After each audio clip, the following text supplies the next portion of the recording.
એક તરફ અમદાવાદ જિલ્લાના ધોળકાના સરગવાડા ગામે કરોડોના ખર્ચે આંતરરાષ્ટ્રીય મ્યુઝિયમ બની રહ્યું છે, બીજી તરફ તેની બાજુમાં જ ગ્રામજનો પાણી માટે રઝળપાટ કરી રહ્યા છે। છેલ્લા 2 અઠવાડિયાથી જળ સંકટ એટલું ઘેરું બન્યું છે કે લોકોના ઘરના નળ અને ટાંકા સુકાઈ ગયા છે।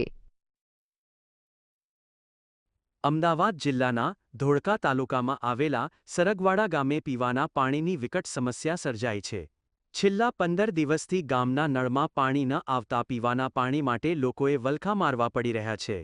ગામના સીમ વિસ્તારમાં કરોડોના ખર્ચે આંતરરાષ્ટ્રીય કક્ષાનું લોથલ મ્યુઝિયમ નિર્માણ પામી રહ્યું છે, પરંતુ તેની જ બાજુમાં આવેલું સરગવાડા ગામ તંત્રની ઘોર ઉપેક્ષાનો ભોગ બન્યું છે।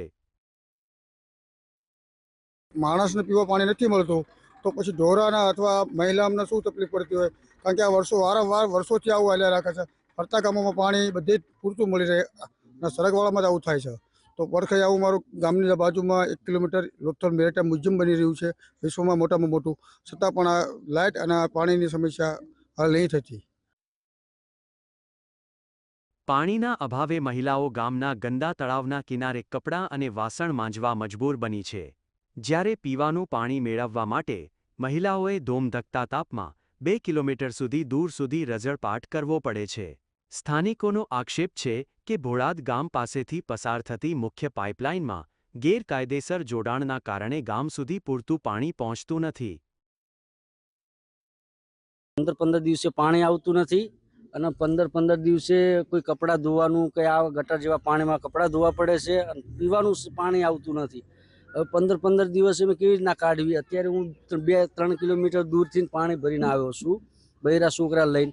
હવે બૈરા છોકરા નવડાવવાના કેવી રીતના, કપડાં કેવી રીતના ધોવાના, અથવા પાણી પીવાનું જ નથી આવતું, તો એ તો વાત સમસ્યા મતલબ વધારે છે, અમારા ગામમાં બહુ પ્રોબ્લેમ છે। મહિલાઓએ રોષે ભરાઈને સવાલ કર્યો છે કે સરકાર ભલે મોટા મ્યુઝિયમો બનાવે, પરંતુ જો પાયાની જરૂરિયાત સમાન પાણી જ ન આપી શકતી હોય તો તે વિકાસ શું કામનો?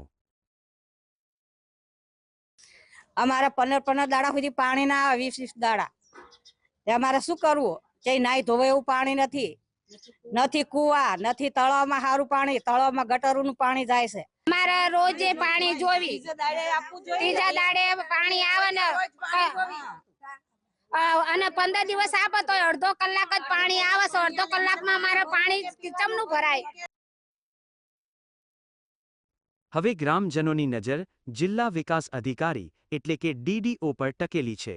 જો સત્વરે ઉકેલ નહીં આવે તો ગ્રામજનો આગામી દિવસોમાં ઉગ્ર આંદોલન કરવાની ચીમકી આપી રહ્યા છે। કાળુ ચાવડા, GSTV બગોદરા।